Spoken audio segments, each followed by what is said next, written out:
It was supposed to be a fresh start for my son, Michael, and me. After the car accident that took his mother's life, everything in our world seemed to crumble. My son lost more than just his sight that day. He lost his sense of independence, his confidence, and his future. As a widowed father, it was my job to rebuild everything, but I wasn't sure where to start. Then came Pine Grove Estate, a peaceful community that seemed perfect for us.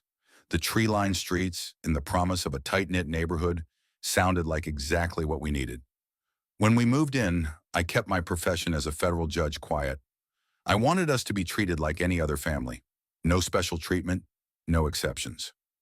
For the first 2 weeks, we were settling in. Michael, in his way, was still finding his footing. But one afternoon, he finally felt ready. With Cooper, his loyal guide dog, by his side, Michael ventured out into the neighborhood for a walk. It was a small step for him, but it was monumental. He was regaining his confidence, his independence. Watching them from the porch, I felt a wave of hope. Perhaps, just perhaps, we had found the healing we so desperately needed. Little did I know that very walk would spark the beginning of a battle I never anticipated. The letter came 3 days later. It slipped under the door, quietly like a secret, but with a force that could be felt immediately. Violation, unauthorized animal on premises, $750 fine, immediate removal required. I stood there, holding the paper, my mind racing. The anger didn't come first. It was the disbelief, the frustration. It wasn't just a fine. It was an attack on our very way of life. Cooper wasn't just a dog. He was Michael's guide, his connection to the world, to independence. Without him, Michael was lost. I immediately called a meeting with the HOA board, determined to resolve this. I had Cooper's service animal certification and ADA documentation ready. When I arrived, the board president, Margaret Wilson, barely glanced at the papers. "This situation doesn't exempt you from our covenant," she said, dismissing us with a wave of her manicured hand. She looked at Michael with barely concealed disdain, her eyes narrowing at him. "Some residents find certain disabilities unsettling, the visibility of it all." She didn't say it outright, but I knew exactly what she meant. Margaret was uncomfortable with the idea of someone like Michael, with his disability, being visible in her perfect neighborhood. I tried to stay calm. "Federal law supersedes HOA regulations," I explained, my voice steady. "The Americans with Disabilities Act specifically protects service animals." She leaned back in her chair, clearly unimpressed. "We've had other residents attempt to claim special status before, Mr. Parker. This is an exclusive community. Rules maintain our standards." "Judge Parker," I corrected her quietly. Her eyebrow arched, but she didn't flinch. "Your profession doesn't grant exemptions here, Judge. This isn't your courtroom." Her words stung, but I didn't show it. I couldn't let her see how deeply she'd insulted us. Michael sat quietly by my side, Cooper lying calmly at his feet, oblivious to the tension building in the room. As we left, Michael, with his quiet innocence, asked, "Dad, why do they hate Cooper so much?" I had no answer for him. I couldn't tell him the truth, that it wasn't Cooper they hated, it was his disability, the very thing that made Cooper necessary to him. Margaret Wilson didn't want to face that, and neither did the rest of the HOA, but I wasn't going to let that drive us out of our home. I promised Michael then that I wouldn't let their prejudice win. We had the law on our side, and I would fight for it. What followed was a series of events designed to push us out of Pine Grove. The HOA president, Margaret Wilson, didn't stop after the fine. No, she orchestrated a full campaign of harassment, an intimidation tactic that would have impressed the most seasoned prosecutors. Security cameras appeared overnight, strategically facing our home. Neighbors who had never even said hello began to film us whenever Michael and Cooper stepped outside. It was like we were under constant surveillance. 3 anonymous calls to animal control followed, each accusing Cooper of being aggressive toward children. Each claim was dismissed, but the visits left Michael increasingly anxious, more reluctant to leave our house. When Michael tried to join the neighborhood teens at the community pool, Margaret intervened, loudly announcing to the crowd that Michael's special needs required parental supervision at all times. She escorted him out with an air of authority, as though he were a danger to the other children. I documented everything, just as I would in a courtroom. Emails, photographs, voice recordings, everything. I could feel the weight of the law on my side, but I said nothing about my profession. I knew that the moment I revealed my identity, the HOA would use it against us. It wasn't yet time to show my hand. The HOA's retaliation escalated. New regulations targeted us specifically. Every animal had to be registered with DNA samples. Residents with special accommodations had to submit monthly medical verification. Service animals were required to wear muzzles in common areas. Each new rule came with a fine, and each fine piled up until we owed thousands. When I formally contested the new regulations, Margaret responded with a letter threatening lien proceedings if I continued to dispute their decisions. But the worst was yet to come. One evening, as I was at court, my clerk rushed in with an emergency call. Michael had called from our home. They were at the house, the police, and animal control. Margaret had called them, accusing Cooper of attacking a child. I could hear the panic in Michael's voice as he tried to explain, but I wasn't there. I wasn't there to protect him. I could feel the pressure mounting as I raced home. The voices of panic, the chaos I could hear through the phone, echoed in my mind. I had spent years on the federal bench overseeing cases of injustice, yet nothing in my career had prepared me for what I was about to walk into. A father couldn't be prepared for this kind of emotional warfare, not when his son, his disabled son, was being torn apart by the very people he thought would offer safety and community. The patrol car was the first thing I saw as I rounded the corner to our street. Its rear door was open, and the officer stood beside it, clipboard in hand, as if this was just another routine incident. But it wasn't. Not for me, not for Michael. The sight of Cooper halfway inside the car, confused and frightened, sent a wave of pure, unadulterated anger rushing through me. My heart pounded in my chest as I pulled the car over, my gaze instantly falling on Michael. Sitting on the front lawn, his white cane thrown aside, his hands reaching desperately through empty air, trying to feel for the dog he'd been forced to rely on for his independence. Margaret Wilson was there, of course, her smirk never faltering as she spoke loudly for the small gathering of neighbors who had apparently been summoned for the spectacle. The dog lunged at the Peterson boy. Margaret's voice rang out with a tone of finality, designed to make her accusation stick. We've had concerns for months. Just because the child is blind doesn't mean we should risk community safety. I could feel the heat rise in my chest, but I kept my voice controlled. Calm.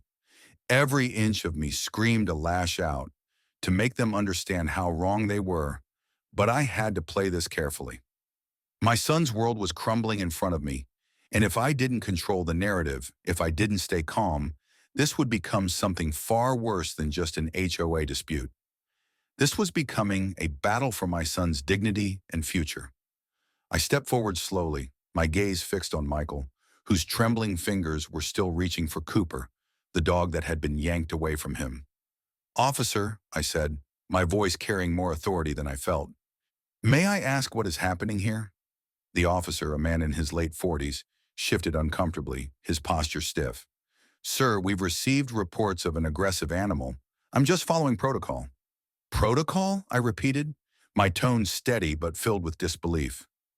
"Have you seen any evidence of aggression? Any physical injury? Any history of incidents involving this dog?" The officer hesitated, his eyes darting to Margaret as if seeking her approval. She was standing by, her lips curled into a satisfied smile. The entire scene felt like a performance, orchestrated by her. "No," the officer admitted after a long pause, "but we got the report, and we're just following procedure." "Then where's the evidence?" I asked, my voice dropping slightly, sharp as a blade. "Where's the proof that Cooper is a danger to anyone?" The officer seemed to falter, glancing between me and the small crowd of neighbors who were beginning to murmur. It wasn't the first time he had been put in an uncomfortable position, but I knew he could only take so much before the weight of the truth became undeniable. Margaret wasn't going to let this go. She stepped forward, her heels clicking sharply against the pavement, the sound ringing in the air, as if to punctuate every word she spoke. "We've had to address this before, Judge Parker. The community is concerned about the risks. There's a process for requesting accommodations. You can't just move in and expect everyone to change for you. I could feel my fists clench at my sides. I was trying so hard to remain calm, but it was becoming increasingly difficult. She wasn't speaking about the dog. She was speaking about Michael. And it was clear to anyone who cared to listen that Margaret didn't want us here. She didn't want us in her perfect neighborhood. You're right, I said, turning to face her, my voice steady. There's a process that's protected by law. The Americans with Disabilities Act explicitly protects service animals. And what you're doing here is not just illegal. It's a violation of federal law. Margaret's smile faltered, just for a moment, but she quickly recovered, standing her ground. This isn't a courtroom, Judge Parker, she said, her voice dripping with venom. Rules exist to protect the community, and the rules are clear. I could see Michael's distress growing. His breathing had become shallow, his chest heaving as his anxiety climbed. It was as if he could feel the weight of the world pressing down on him, threatening to suffocate him. He was alone in his fight, with only Cooper by his side, and they were both being ripped apart by the prejudice of the very people I thought we could trust. Margaret, I said, my voice quiet but sharp, this is about more than just rules. This is about discrimination. This is about you targeting my son because of his disability, and it's about to stop. Her eyes narrowed as I took a step forward, but I didn't stop. I was done being patient. It was time to act. I removed my jacket, revealing the suit I had worn to court that morning, and then I reached for my credentials. The crowd shifted, sensing that something was about to change. Officer, I said, my tone now carrying the weight of authority, I am a federal judge. This service animal is protected under the Americans with Disabilities Act, and what you are doing here constitutes criminal discrimination against a disabled minor.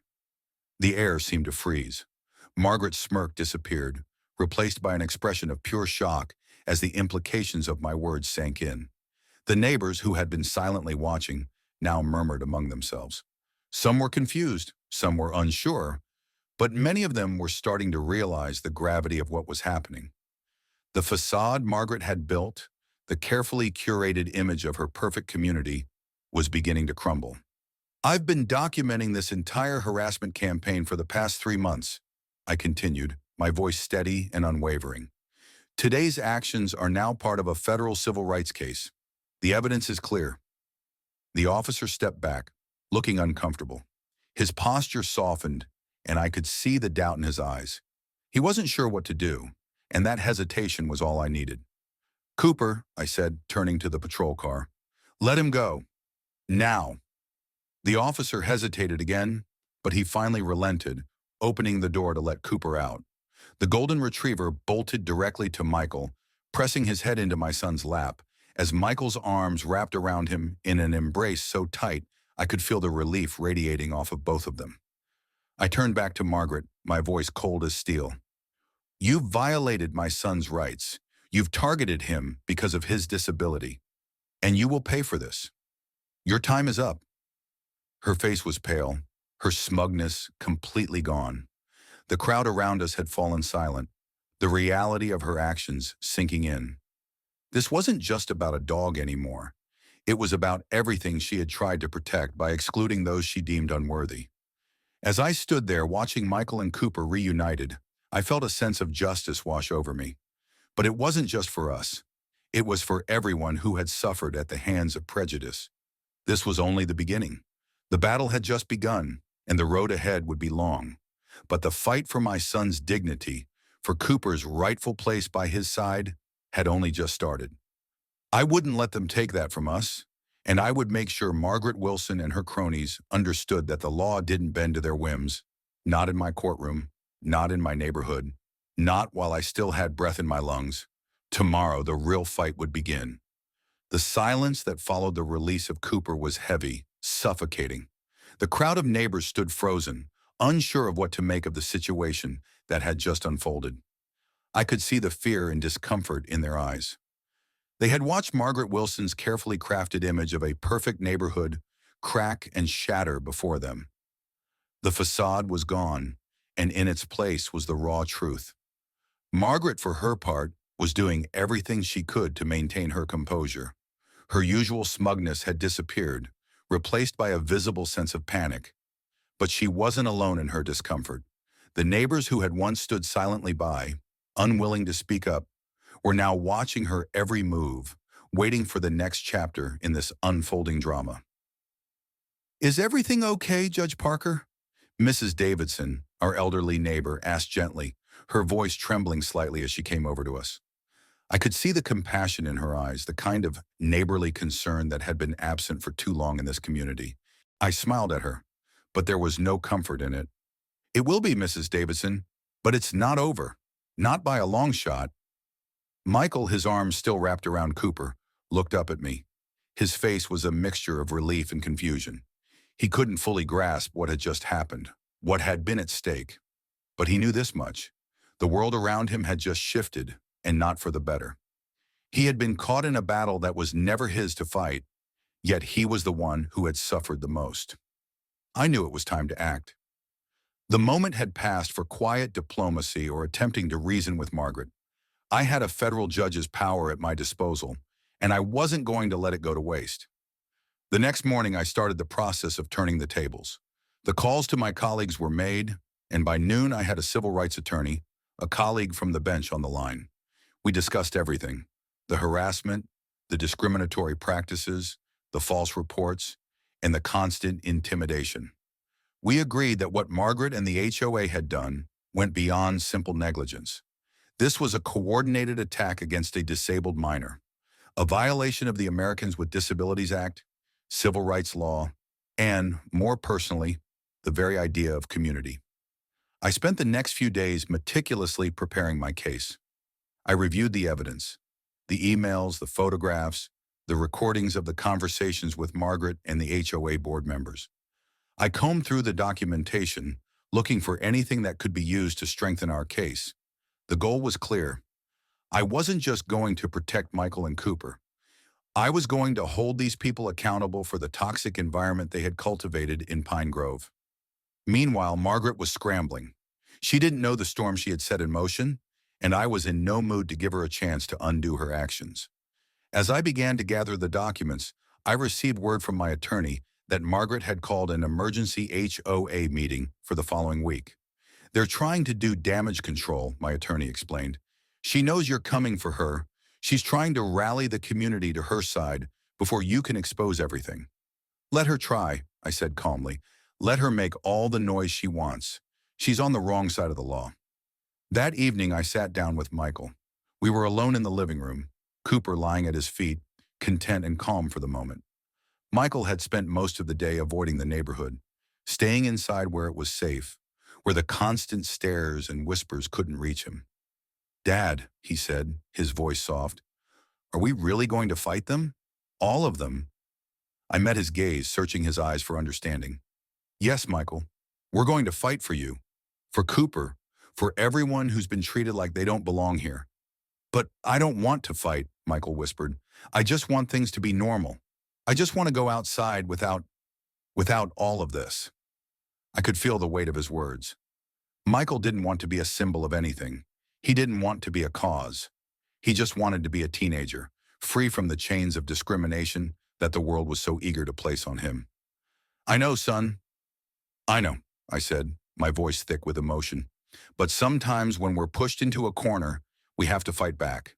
Not for us, but for everyone who will come after us. For the ones who won't have to face what you're facing right now." Michael didn't respond immediately. He just rested his hand on Cooper's head, feeling the warm, familiar presence of the dog that had become his eyes in the world. For a moment, I saw the boy I had once known, the carefree teenager, full of hope and dreams. But that world had been ripped away from him, and I wasn't going to let the people who had done it get away with it. "We'll fight this, Michael. I won't let them take you from your home. I won't let them take Cooper from you." The day of the HOA meeting arrived quickly, and with it, the storm I had anticipated. The room was packed with neighbors, some of whom had come to support Margaret, others who were curious, and a few who had grown wary of her and her methods. I arrived early as expected, wearing the same calm, collected exterior I had worn during the years I had spent presiding over civil rights cases. But underneath, my heart was racing. This was the moment of truth. Margaret stood at the podium, flanked by a few board members who looked like they would rather be anywhere else. She began to speak, her tone confident but tinged with nervousness. Tonight's meeting has been called to address the unfortunate incident that occurred last week. It's clear that we need to reevaluate our policies regarding service animals, as we've had concerns about the safety of our residents. I could feel the anger bubbling up inside me as she twisted the truth, as she presented herself as the victim of some terrible misunderstanding. But I held my ground, waiting for the right moment to speak. When the time came, I stood up, my presence commanding attention. "Excuse me, Mrs. Wilson," I said, my voice ringing out across the room. "I believe you've forgotten something. You've forgotten about the law, you've forgotten about the rights of the disabled, and you've forgotten about the truth." The room fell silent. Everyone was watching now, waiting for the inevitable confrontation. I am Judge Samuel Parker, and what has happened here goes beyond mere policy violations. This is discrimination, it is harassment, and it is a violation of federal law. Margaret's face drained of color. She tried to speak, but the words caught in her throat. She was unprepared for what was coming next. "This meeting," I continued, "is not about policies or rules. It's about people, real people, with real lives and real needs. And if you continue to ignore that, if you continue to harass my son and his service animal, I will pursue this case through every legal avenue at my disposal. I will make sure that every single violation of the Americans with Disabilities Act is exposed." The room was buzzing now, murmurs rippling through the crowd. I could see the shift happening. The power had shifted from Margaret to me, and it was only a matter of time before everyone in that room realized that she had overstepped in the worst way possible. "I'm not here to make friends with you, Mrs. Wilson," I said. "I'm here to make sure this never happens again." The legal storm had begun, and I wasn't going to let up. I would fight for Michael, I would fight for Cooper, and I would fight for the future of this community. This battle was only the beginning. The meeting continued in a stunned silence after my declaration. The words I'd spoken hung heavy in the air, more powerful than anything I could have imagined. The shift in the room was palpable, as if the ground beneath us had suddenly cracked open, revealing the truth buried within. I stood there, calm but resolute, watching Margaret Wilson's face twist in a mixture of shock and disbelief. For the first time, she seemed to realize the magnitude of what she had done. She had poked the wrong bear, and the consequences were unfolding right before her eyes. The room wasn't on her side anymore. Some neighbors who had been silent or complicit in her actions began to murmur among themselves. They were starting to realize that this wasn't about rules or regulations anymore. It was about right and wrong. I remained standing, facing Margaret. I could see her trying to gather herself, trying to muster the usual confidence she had when she had bullied everyone into submission. But this time, the game had changed. "Judge Parker," Margaret stammered, her voice trembling ever so slightly, "this isn't necessary. We were just trying to ensure the safety of the community. We have standards and—" "Standards?" I interrupted, my voice steady but firm. "Let me remind you that federal law supersedes your community standards, Mrs. Wilson. What you've done here is more than just a violation of your own rules. This is about discrimination. You targeted my son, a disabled minor, because of his disability. You tried to strip him of his dignity and independence, and you used the authority of this board to do so." I could see the room shift again. Some faces, those who had previously nodded along with Margaret's narrative, were now looking uncomfortable. They were beginning to realize just how much damage she had done, not just to us, but to the fabric of the community itself. The veneer of civility was crumbling, and underneath it, a different reality was taking shape.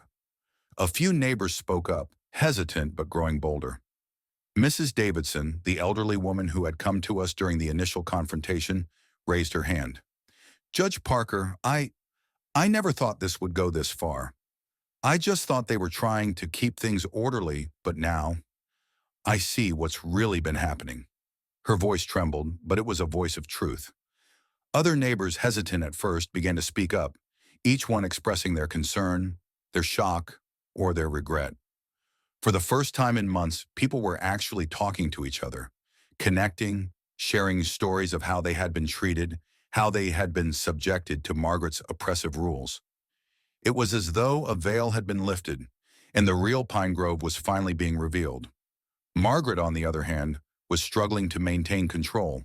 Her face had gone pale, and I could see the wheels turning in her mind.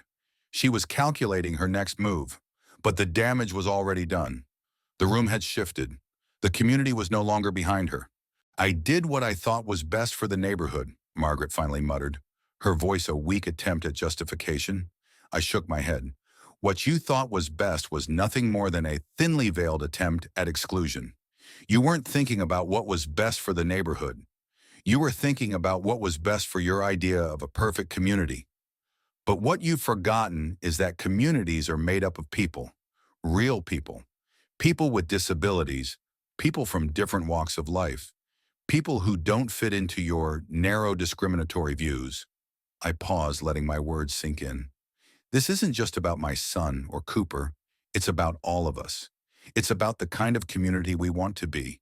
Do we want to be a community that casts out the vulnerable, the different, the disabled? Or do we want to be a community that welcomes them, that embraces them for who they are? For a long moment, there was silence. No one spoke. No one moved. It was as though the entire room was holding its breath, waiting for someone, anyone, to make the next move. Finally, one of the other board members, a middle-aged man with a weary expression, stood up. "I think we need to seriously reconsider what's been happening here," he said quietly. "This isn't what I signed up for. Margaret, this isn't what any of us signed up for." His words hung in the air, and slowly, others began to nod in agreement. It was a quiet revolt, a realization that they had all been complicit in something far darker than they had ever imagined. The aftermath of that meeting was swift. The damage Margaret had caused was already starting to unravel. Within hours, the neighborhood's communication channels were buzzing with activity.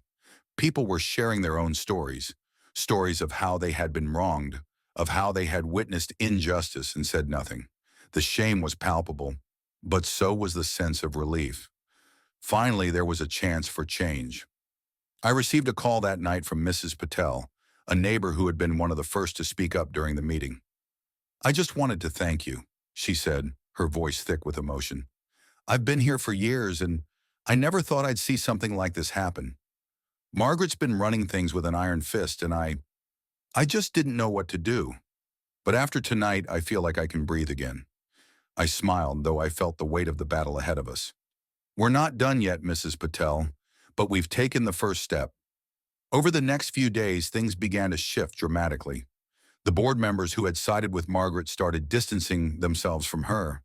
They realized that their own reputations were on the line, and they didn't want to be associated with her discriminatory actions. They knew what had happened in that meeting wasn't just a political move. It was a moral failure.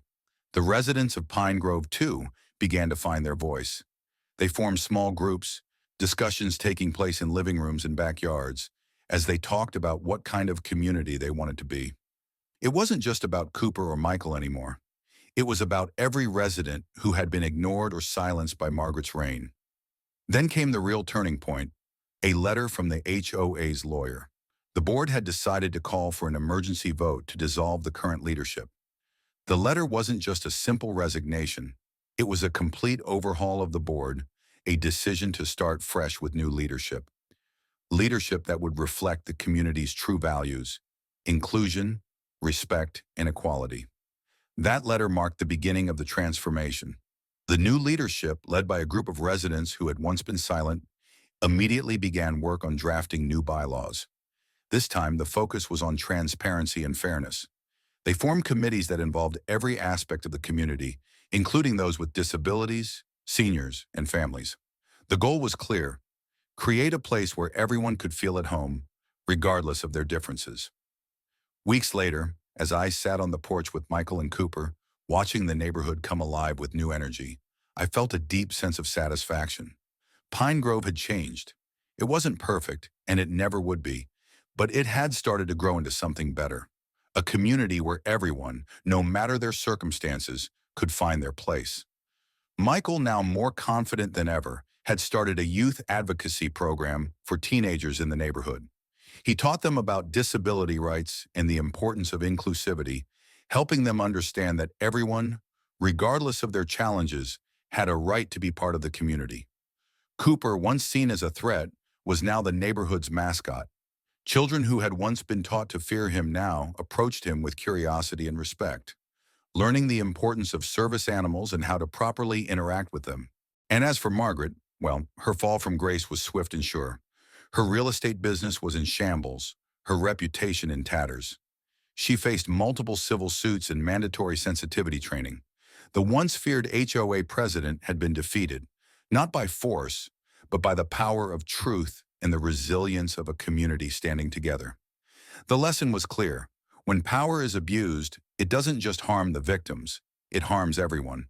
True justice doesn't just punish the guilty, it restores what was broken and makes the whole stronger. And for Michael, it was the realization that his blindness had not only changed his life, it had changed the lives of those around him for the better. As we watched the community walk together that day, Michael looked up at me, a smile on his face. "Dad," he said, his voice filled with hope, "I think we're finally home." Months had passed since the dramatic events that had unfolded in Pine Grove. The dust had settled, and what remained was not just the quiet aftermath of a legal battle, but a transformed community. It was a community that had been tested, not just by law, but by the basic principles of humanity, fairness, and empathy. The transformation had been nothing short of remarkable. The new HOA board, made up of residents from all walks of life, had implemented sweeping changes. They ensured that the bylaws were rewritten with a focus on inclusivity, transparency, and respect for everyone, regardless of their differences. No one was above the law, and no one was less deserving of respect because of their background, disability, or any other factor. They had learned the hard way that a community's true strength lies in its ability to embrace diversity. The youth advocacy program that Michael had started became a shining example of this newfound commitment. It wasn't just about disability rights anymore. It was about teaching the next generation the importance of inclusion, of fighting for justice not just for yourself, but for others. He had become a voice for the voiceless, a leader in a community that had once turned its back on him. The same neighborhood that had rejected him now looked to him for guidance. They sought his wisdom, his experience, and most importantly, his heart. As for Cooper, the dog who had once been labeled a threat, he had become a symbol of the very change the neighborhood had undergone. Children who once feared him now ran to greet him, learning from Michael how to interact with service animals properly. Cooper had become a beloved mascot, representing not just the victory of one family, but the triumph of a community over prejudice. And Margaret? Well, her downfall had been swift. The civil suits she faced were just the beginning. Her real estate license had been suspended, and she was mandated to undergo sensitivity training. The once feared president of the HOA had become a pariah in the community, an example of what happens when power is abused. One afternoon, Michael and I sat on the porch, watching the neighborhood bustle with energy. Children were playing in the streets, families were gathering for barbecues, and neighbors who had once barely exchanged pleasantries were now talking to each other like old friends. It was a scene I never thought I'd witness when we first moved in. "Dad," Michael said, breaking the silence, "remember when we first got here? When I thought everything was going to fall apart?" I smiled at him. I remember. It was hard. I thought we had found the perfect place, but I never imagined what we'd have to fight for. "We fought for more than just us, didn't we?" he continued, his voice thoughtful. "We did," I replied, my heart swelling with pride. "We fought for everyone, and we made things better for all of us. No one should ever have to fight alone." Cooper, lying at Michael's feet, raised his head and looked up at us, as if to say, "We did it."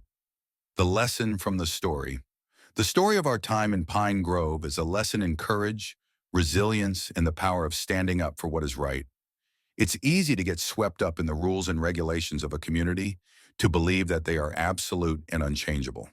But the truth is, laws and rules are only as strong as the values they are built on. A community's strength lies not in its ability to exclude, but in its ability to include, to respect, and to support those who are vulnerable. When we first moved to Pine Grove, we thought we had found a place where we could finally heal, where Michael could feel like he belonged. But what we didn't expect was to have to fight for that belonging. We didn't expect the prejudice and the discrimination that would come from those who felt threatened by our presence. But what I learned, and what I hope others take from this story, is that when we are pushed to the brink, when we are faced with injustice, we have a choice. We can either accept it and stay silent, or we can stand up and demand change.